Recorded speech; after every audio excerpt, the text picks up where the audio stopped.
Is housing becoming unaffordable?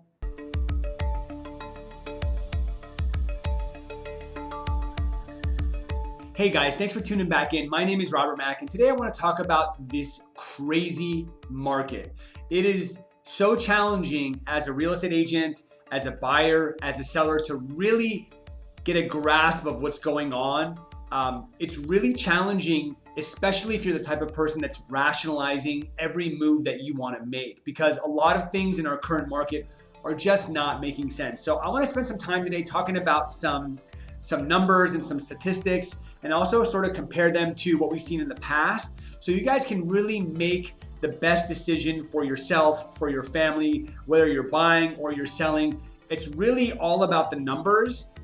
If we remove emotion out of the process, you're gonna have a lot easier time navigating this real estate market. So let's jump right in.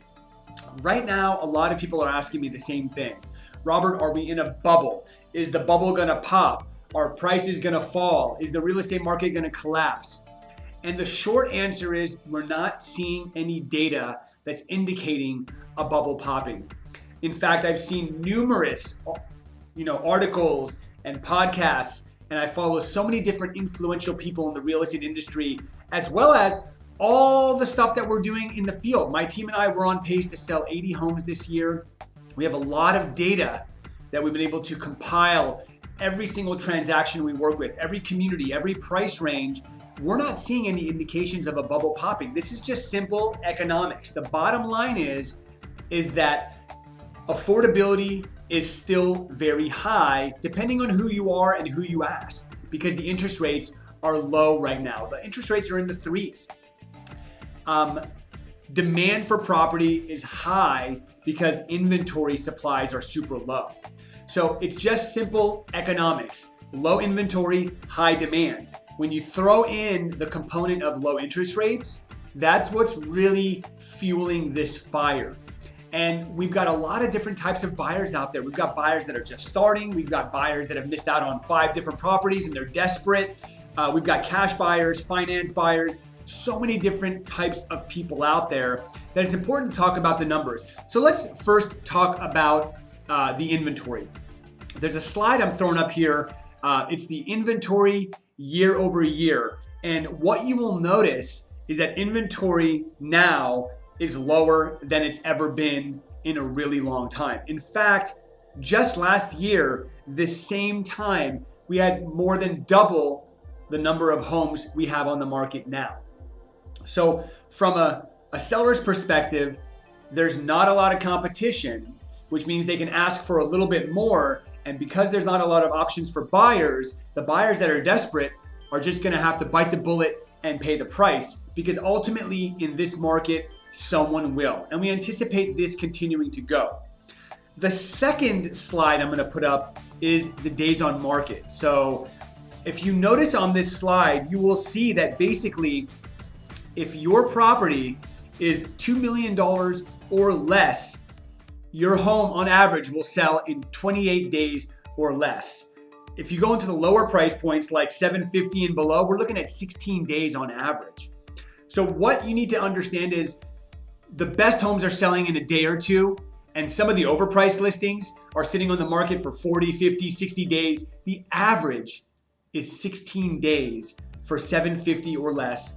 The average is 28 days or less for $2 million or lower. And then when you get into the higher price points, that number rises. But if you look at the end of the chart, you will see where it says last year, for example, a home priced at $750 or less, the average days on market last year was 53 days. The average days on market now is 16 days. So it's about a quarter of what it used to take last year to today.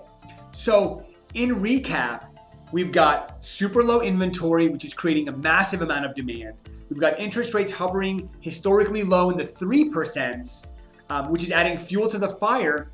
And the buyers that want to buy are buying, and the buyers that can't handle this market or can't compete in this market are going to kind of wait on the sidelines to see what's going to happen. So I'm going to throw one more graph, one more chart up. It talks about Orange County affordability over time. Now, if you look at this chart, what you will see here is that in 1980, the average interest rate was just under 14%. The average median sales price was $108,000 and the median income was $22,000. So in 1980, your payment was about 55% of your annual income.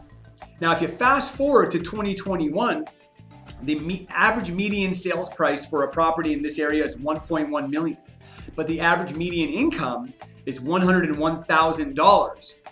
And at 3% interest rate, your monthly payment is roughly 44% on average of your gross median income. So it's more affordable to buy a home today at these crazy prices than it was to buy a home back in 1980 at those super low prices. And that's primarily because of the interest rate and also because the median income has gone up. So when you're looking at unaffordability, many people go, oh, well, homes back then were so much more affordable compared to today.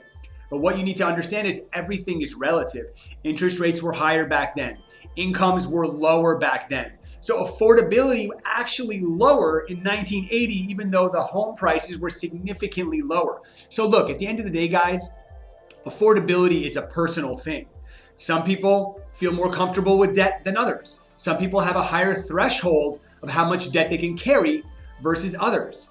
Some people have different lifestyles, right? If you're the type of person that loves to travel, loves to spend money on fun things, loves to go out and eat at restaurants, you're gonna have a lower house budget than somebody who doesn't really spend a lot of money in other areas of their life. So affordability is a very relative thing. But what's important to understand though, is that when you compare decade to decade, it's still very affordable to buy a home in this market with these rates and these prices than it was 10, 20, or 30 years ago. So what's the next step, right? Well, look, if you're a seller, ride this wave as long as you can. When is the peak?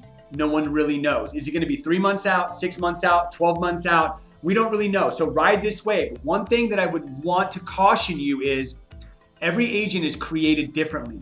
So just because the market's hot doesn't mean you can hire any agent at any price and get it sold. In fact, my team and I, we outperformed the average agent by anywhere between 3 and 5% on sales price because of our superior and modern marketing approach and strong negotiation strategies. Not every agent operates like we do. So if you're a seller, ride the wave and get your best price. If you're a buyer after you sell, or you're a buyer, it's really up to you to determine whether or not this housing market is currently affordable based on your lifestyle.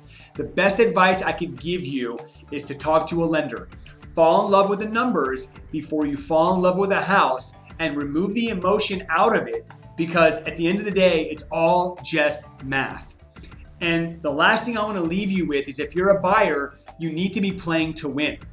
There's a crazy learning curve for buyers. New buyers come into the market, we explain to them what's going on, they want to test out the waters, they fail miserably, they miss out on a bunch of properties, and finally by the time they're like, okay, you know what, I figured out this market, I'm ready to play ball, they're paying 30, 40, 50, 100,000 more than when they started because of that learning curve. So if you're gonna do it, make sure you align yourself with a great agent, you understand the market, you understand your financial ability to buy, and you go in there swinging for the fences, because if you're just trying to get on base, you're gonna lose. I hope you guys found value in today's content. If you did and you know somebody that might find value, send it to them. If you found this on social media, give me some social media love. If you're thinking about buying or selling a property in the next 1 month to 2 years, or even beyond, and you want to pick my brain a little bit and learn more about what your opportunities are available to you, send me a message. And if you have any video ideas you want me to talk about in the future, send those my way as well. Till next time, happy selling.